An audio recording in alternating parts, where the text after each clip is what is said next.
You're on the Bible Forum. I'm Warren Sprouse. Wall Street Journal is telling us how that China is setting the financial pattern again. Why do we use paper currency instead of precious metal? Well, the answer is multifaceted. Everything from it's easier to handle to it's easier to control. So which country was the first to move away from the precious metals to government currency, eventually script? The answer is China. So which nation is now moving away from script and going to digital currency? Same answer. But the real question is why? An overtly pagan society paved the way for the world to abandon the solid and dependable monetary system in favor of paper script, which they print and use to buy and pay for everything. Of course, every other nation of the world has followed suit, resulting in financial chaos, at least in some places, and financial control everywhere. The amount of currency in circulation has a direct impact on the value of that currency. Governments print the currency they spend, thereby controlling the value of said currency. In America, that costs $5. Or what cost $5 in 1960 now costs over $50. Same product, same dollar bill, different currency value. We call it inflation. Did I make that up? No. I made $5 an hour in the early 1960s. I was married. I had 2 cars, 3 children, a 2-story home, and 2 of those children were in private school. Oh, and we also tithed to our church and did pretty much anything we wanted to do, money-wise. The fact that you now must have an income of at least 10 times more than you did 55 years ago to do what you did 55 years ago is what's called inflation. Going off the gold standard in the early 70s is what triggered this inflation. You can thank Richard M. Nixon. He was a Republican, by the way. Today, our money is largely digital. More and more, our government is slowing the printing, the minting of hard currency in favor of credit cards and the like. And this means our currency is largely digital, allowing for a great deal of artificial manipulation. And China is virtually the same. Hence the desire to turn legal currency into a computer code. More than that, she is turning money into a computer code. Can you say Bitcoin? And now we have payment apps. Computer code. Bitcoin is not legal tender, but it is a bartering tool, a computer code. Where Bitcoin preserves the user's identity, digital currency does not. China is seeking to untether their currency from the global financial system, where the US dollar has been king since World War II.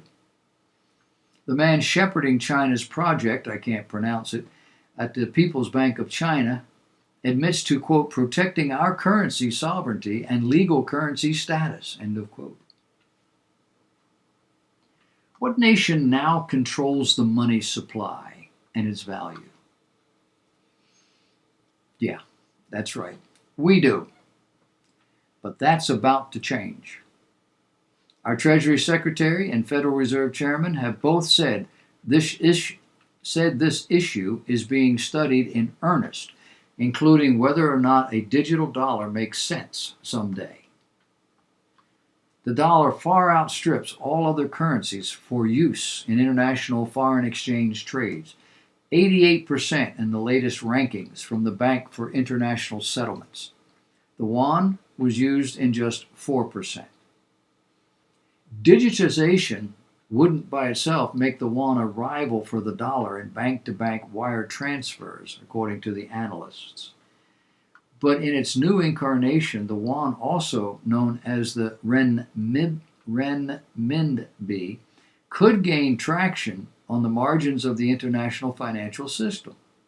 It would provide options for people in poor countries to transfer money internationally. Even limited international usage could soften the bite of U.S. sanctions, which increasingly are used against Chinese companies or individuals.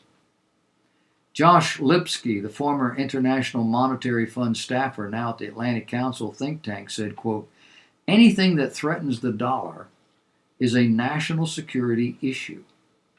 This threatens the dollar over the long term." The digital yuan resides in cyberspace, available on the owner's mobile phone or on a card for the less tech savvy, and spending it doesn't strictly require an online connection. It appears on a screen with a representation of Mao Zedong, looking just like paper money. In tests in recent months, more than 100,000 people in China have downloaded a mobile phone app from the central bank, enabling them to spend small government handouts of digital cash with merchants, including Chinese outlets of Starbucks and McDonald's. "It's pretty good," said Tao Wei, a young woman in Beijing, after spending a test allotment. "It took her just an instant to pay for her 2-year-old daughter's birthday portrait by pointing her iPhone toward a scanner." The Chinese government party also has let members settle monthly dues with digital yuan. China has indicated the digital yuan will circulate alongside bills and coins for some time. Bankers and other analysts say Beijing aims to digitalize all of its money eventually. Beijing hasn't addressed that issue. Digitized money looks like a potential macroeconomic dream tool for the issuing government. Usable to track people's spending in real time, speed relief to disaster victims, or flag criminal activity. With it, Beijing stands to gain vast new powers to tighten President Xi Jinping's authoritarian rule. This currency is easily tracked, easily accessed by the government, as when you are required to pay a legal fine or something like that, and to collect a fine as soon as the infraction is detected. Like in traffic tickets, the fine is paid before the cop leaves. A burst of cash accumulation in China last year indicates residents' concern. And anti-counterfeiting measures will be designed to make it impossible for anyone besides the People's Bank of China to create new digital yuan. China's central bank says it won't use the new technology as a way to get more money into circulation, since every yuan issued digitally will essentially cancel everyone else circulating in physical form. When Bitcoin launched in 2009, most nations' policymakers largely played down the significance. China, however, paid attention. Their immediate concern was fear that a cryptocurrency would undermine government power if people began using it in earnest. What China and other countries have learned is when nations use the American dollars, when nations' use of American dollars is suspect, the issuer, us, has been able to bar banks from doing business with the culprits. It's called dollar weaponization, and it's effective. Think North Korea, Iran, other nations that want nuclear programs. Dollar weaponization slows all this down in a very serious way.